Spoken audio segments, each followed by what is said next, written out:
when somebody gets kind of testy and like get off the phone kind of a thing. Now, let me ask you a very important question, if I may. Please. Are you ready? I am. Are open. you sure? Yes. Thank you. Why do you allow others to determine how you choose to feel? Because I got this inner child issue. And what is that inner child issue? Feeling like she's unwanted. Unwanted. So you're saying you believe that that's absolutely true? No, I've been working with that issue quite a bit. So you are lying. What do you mean? What I mean is, you just said, I have this inner child issue where Right. I believe I am unwanted. Right.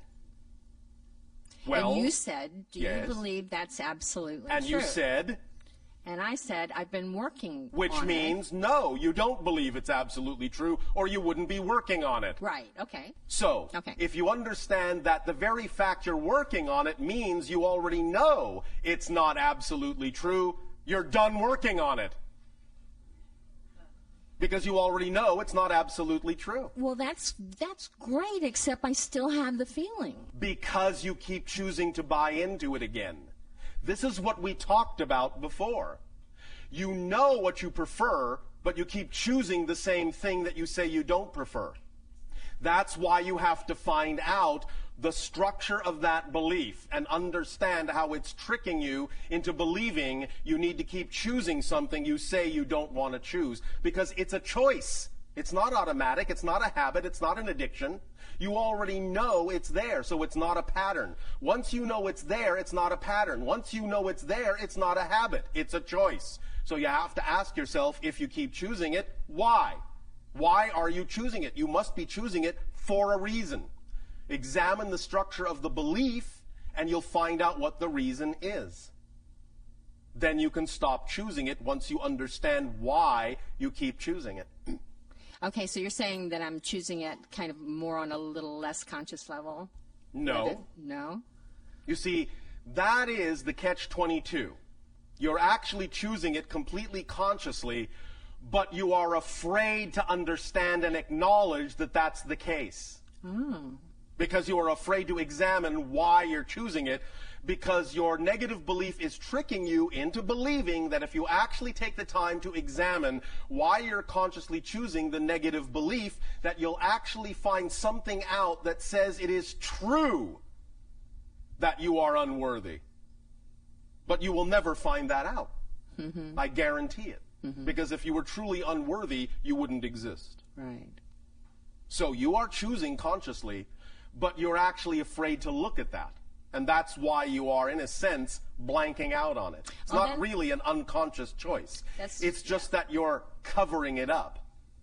I can feel it as you say that. I Yes, can I feel know. it in my gut. Going, Yes, I know. Yeah. So that's why we have given you this permission slip to play with, so that you can expose the structure of that belief that is constantly reinforcing the idea of why you should keep choosing to buy into it. But that's what you're doing, and you're doing it consciously, because you actually don't believe that it can go any other way. Right. But since we have already established that the reason you're working on this to begin with is that you actually have an empirical knowledge that you are worthwhile, Right. then when you truly understand the mechanism we're talking about, you'll realize that there is no need for a process when you've already arrived at the conclusion. Many of your people are simply going off of the belief and the definition that when you discover a habit, that's the beginning of the process of changing the habit. It's not. When you discover a habit, you don't have it anymore. That's the end of the process. And if you understand that and define it that way, you will no longer experience any ramifications of that habit. But as long as you hold on to the idea that discovering it wasn't sufficient, that there is still something lacking within your ability to understand and absorb that, then you will continue to create a process for yourself. And that's all well and good, but I'm simply saying you don't have to. So that's up to you. But use the technique that we have discussed today, and you will find that it will help you. All right? Yeah. Yes.